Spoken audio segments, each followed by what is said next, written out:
अस्सलामुअलैकुम वरहमतुल्लाहि वबरकातुहू। मैं हूँ हकीम मोहम्मद साजिद फ़ारूकी।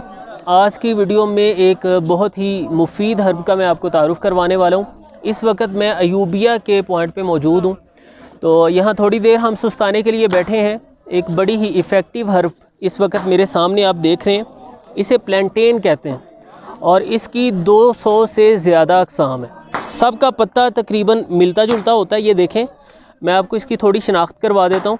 ये जो अभी मेरे सामने आप देख रहे हैं, इसे कहते हैं नारो लीफ प्लेंटेन। इस तरह की इस पे लाइनिंग होती है और इसकी तमाम अक़साम पूरी तरह से सेफ़ हैं, कोई इनमें मुज़िर असरात नहीं है। अल्लाह रब्बुल इज़्ज़त ने इसे बड़े फ़वाइद से माला माल किया।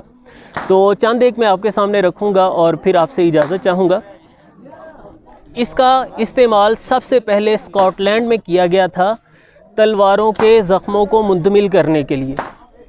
इसके अंदर बड़ी बेहतरीन सलाहियत है, ये बड़ी तेज़ी से ब्लड फ़्लो को रोक देती है। खून का बहाव, वो किसी भी ज़ख्म की, चाकू लग गया है, तलवार वगैरह का कट है या किसी भी नौइयत का कोई भी कट है, तो इसकी पोल्टस इस्तेमाल की जाती है उस खून के बहाव को फ़ौरी तौर पे रोकने के लिए। आपने सिंपली इसे थोड़ा सा मैश कर लेना है, इसे कूट सकते हैं, पीस के इसका लेप बना लेना है और ज़ख़म के मुकाम पे इसे लगा देना है। किसी भी नौइयत का ज़ख़म हो, ये उसे मुंतमिल करती है, ज़ख़मों के निशानात को ख़त्म करती है, मतलब जो तकलीफ़ दे होते हैं, और खून के बहाव को ये बड़ी तेज़ी से रोकती है। दूसरी जो इसकी बड़ी अहम सलाहियत है, ये बॉडी से जहरीले मादों को ख़त्म करती है, निकाल देती है। किसी जहरीली चीज़ ने काट लिया है, सांप बिच्छू वगैरह ने डस लिया है, तो इसकी पोल्टस लगाने से वो जहरीले असरात ख़त्म हो जाते हैं। ये निज़ाम की इस्लाह करती है, पेप्टिक अल्सर में बड़ी मुफीद साबित होती है। तेज़ाबियत का मसला है, एसिड रिफ्लक्स का प्रॉब्लम है, उसमें बड़ी फ़ायदेमंद साबित होती है। डायरिया के पेशेंट्स के लिए बड़ी मुफीद है, यानी जो पतले पाखाने आते हैं, पेचिश की कैफियत पैदा हो जाती है। इसी तरह हेमोराइड्स में इसका इस्तेमाल किया जाता है। बवासीरी मस्सों को ख़त्म करने के लिए इसका पाउडर खाया जाता है, बवासीर की तकलीफ़ को ख़त्म करने के लिए और ख़ून को भी रोकने के लिए ये बड़ी फ़ायदेमंद साबित होती है। आपने इसे खुश्क कर लेना है, इसका पाउडर बना के वो आप खा सकते हैं।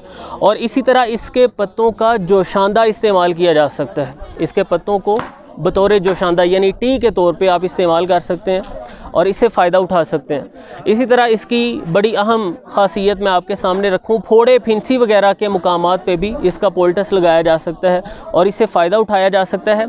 ये रेस्पिरेटरी सिस्टम को बहुत बेहतर बनाती है, निज़ामे तनफ़ुस की इस्लाह करती है। नज़ला, ज़ुकाम, खांसी में बड़ी मुफीद साबित होती है। सांस की नाली में सोजश हो, इन्फेक्शन हो, इन्फ्लेमेशन हो, उसे दूर करती है। एस्थमा पेशेंट्स के लिए बड़ी मुफीद है। पुरानी खांसी के लिए, जिसे काली खांसी भी कहते हैं, काली खांसी के लिए इसका इस्तेमाल बड़ा मुफीद साबित होता है। तो मैं उम्मीद करता हूँ ये कुछ बातें आपके लिए फ़ायदेमंद साबित होंगी इंशाल्लाह। वीडियो अच्छी लगी है तो दूसरों के साथ शेयर ज़रूर कीजिए। चैनल पर अगर आप नए हैं या अभी तक सब्सक्राइब नहीं किया तो अभी हमारा यूट्यूब चैनल सब्सक्राइब कीजिए। मिलते हैं इंशाल्लाह नेक्स्ट वीडियो में। अल्लाह हाफ़िज़।